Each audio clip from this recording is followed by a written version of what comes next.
Since the release of Breath of the Wild, there have been many questions. Questions that have gone unanswered. Questions that may finally have come to light. If you have found your way to this video, you probably share a common desire to know more. Thank you for watching my take on what may be happening in Hyrule once more. The point of this video is to bring new opinions to the discussion. New ideas that you may not have seen or heard elsewhere, and connections that may not have been made yet until now. Follow along with me and see where mystery based on fact comes to life. What you are about to witness is based on true events that happened canonically within the Zelda franchise, piecing together forgotten clues left hidden through time and reality. With the reveal of the sequel to Breath of the Wild teaser trailer, the question of which timeline does Breath of the Wild take place has been answered, based on comments within Breath of the Wild referencing Skyward Sword, Ocarina of Time, and Twilight Princess. While Skyward Sword and Ocarina of Time make sense in any timeline, it's the reference to Twilight that confirms our belief that Breath of the Wild falls in the child-era timeline. While this is still up for debate among other YouTubers and theorists, typically represented as the convergence or the inevitable timeline of all timelines, well, while there are callbacks to other names of people and places, I believe that those are more of a fan service, as they don't really line up 100% with the other games, like the references of the Phantom Hourglass locations and the voice inside the Master Sword being Fi, along with mentions of the Great Flood, which could be a direct reference to Wind Waker and Phantom Hourglass, although they are in separate timelines.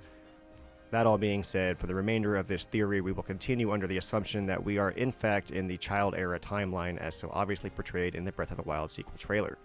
In order to start this journey, we have to look for what is missing from Breath of the Wild. Something that should be there based on the events in the rest of the timeline that isn't there now.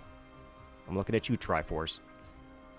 In the Ocarina of Time, there's a heavy emphasis on the Triforce and its mysterious powers that get shattered into three pieces when the evil Ganondorf places hands on the golden power of the goddesses. The only thing that I really want to draw from Ocarina of Time is that Link obtains the Triforce of Courage when he needs it the most, the final showdown with Ganondorf.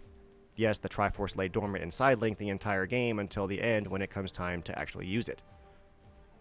Moving forward from Ocarina of Time, in the child-era timeline, we face Ganondorf again in the Twilight Princess, as he was not defeated in the child timeline as depicted at the end of Ocarina of Time. Young Link goes to Princess Zelda and warns her that her dream about Ganondorf was in fact true and the severity of the situation was indeed dire. As told in the history of Twilight Princess, Ganondorf was eventually hunted down and captured, facing judgment by the sages at the Arbiter's Grounds prison near Gerudo Desert. Facing his near defeat, the Triforce of Power finds its way to Ganondorf just in time, when he needs it the most, to avoid his death and escape to the Twilight. Once Ganondorf is in the Twilight, Zant is subdued as a puppet of Ganondorf for the remainder of the game, causing the Twilight Realm to descend upon the Light Realm.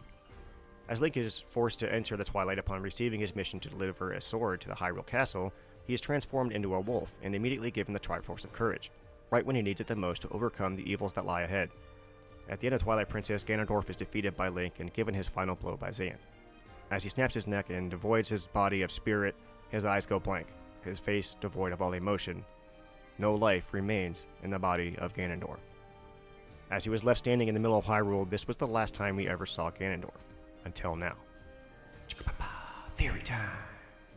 It is apparent that the Triforce of Courage and the Triforce of Power are not in Breath of the Wild. Zelda displays her Triforce of Wisdom twice. That would lead me to believe that Princess Zelda is the true reincarnation of Princess Zelda of the past. What strikes me as odd is why didn't Ganondorf show his display of the Triforce of Power? Why didn't Link ever receive the Triforce of Courage? Well, that part is actually a lot easier to explain than you would think. In the Breath of the Wild sequel teaser trailer, I hate that sentence. In the Breath of the Wild sequel teaser, Unique New York. Unique New York. Peanut butter, peanut butter, peanut butter, waffles.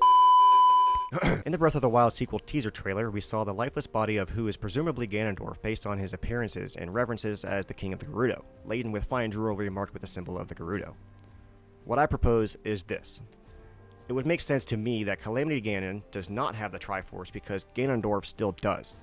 Even though he is a decaying corpse trapped in stasis, the body still remained as the spirit of Ganon took form of the Calamity during his reincarnation process, which would be after Twilight Princess. As Ganondorf was unable to reincarnate, the power of the Triforce still lies with the remains of the undead Ganondorf.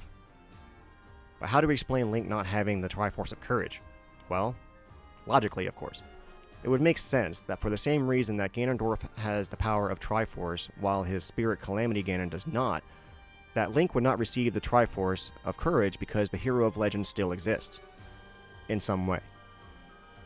Through the power of the 6 sages, as depicted in this image here, I'll put it up on the screen and circle all the images, the Ganondorf was captured not only once, not twice, but 3 times by the sages, each time resulting in inevitable failure. What if the Link we know in Breath of the Wild is not the true incarnation of the hero of legend? How can he be the hero of legend if he does not have the Triforce? I mean, yeah, he can put the smackdown with the power of light, but that doesn't explain where the Triforce of Courage is and why Link doesn't have it.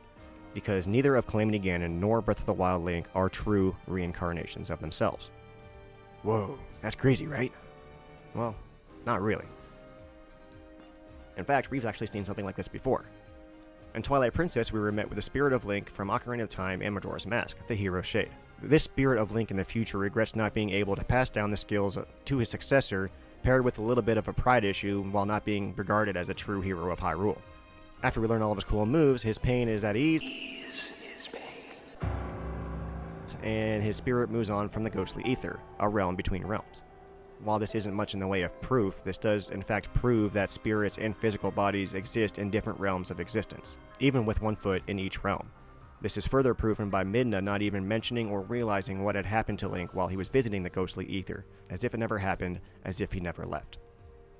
What makes this a key point in my theory is that a person's spirit is separate from a person's body. As the body dies, the spirit moves on. Just as Ganondorf's body was being denied the opportunity to die, thus preventing him to be able to reincarnate himself, his spirit moved on to take the form of Calamity Ganon. 1 foot in the realm of death, 1 foot in the realm of life. We do not know what happens to Ganondorf's body after Twilight Princess, though. That's kind of up in the air. And as the Hero Shade is said to be buried somewhere in Hyrule Castle Graveyard, as is pointed out by the tombstone that read, Cursed Swordsman. While this is canon lore, it is uncertain if this is referring to the Hero Shade, as the Hero Shade's loyalty to the kingdom and the royal family of Hyrule continues through life and death. We also know that luminous stones from Breath of the Wild are said to house the souls of the dead, and those things are littered throughout the Breath of the Wild sequel teaser. I mean, everywhere. You see them 3 times, but they're everywhere, suggesting that their involvement somehow in a larger way than just making some extra rupees. Well, you know that little green hand that was seen holding Ganondorf down by some sort of spell and technology combined? My theory would suggest that the true hero of legend is embodied into that hand with the power of the sages to keep Ganondorf at bay. Just as Calamity Ganon does not have the Triforce of Power due to his physical body's existence being trapped in limbo, Breath of the Wild Link does not have the Triforce of Courage, as the true Link, with the Triforce of Courage, is met with a similar fate. What if the hero of legend who has the Triforce of Courage is somehow in agreement with the sages to upload his spirit into a luminous stone to be locked in a battle of stasis with Ganondorf in attempts to seal him away forever? One final act of courage in an attempt of our hero to save all of time. Go the distance. That is until Zelda slips and falls and screws it all up. Enter The Legend of Zelda, Breath of the Fallen. So there you have it. There's my theory on what could possibly be happening in Breath of the Wild sequel. Thank you for sticking around and listening and hearing me out. I'm really new to this kind of stuff, so I would really appreciate if you guys drop me some feedback down in the comment section below. Smash that like if you liked it, and subscribe if you feel like it. It's up to you, man. Take it easy, guys. I'll see you in the next one.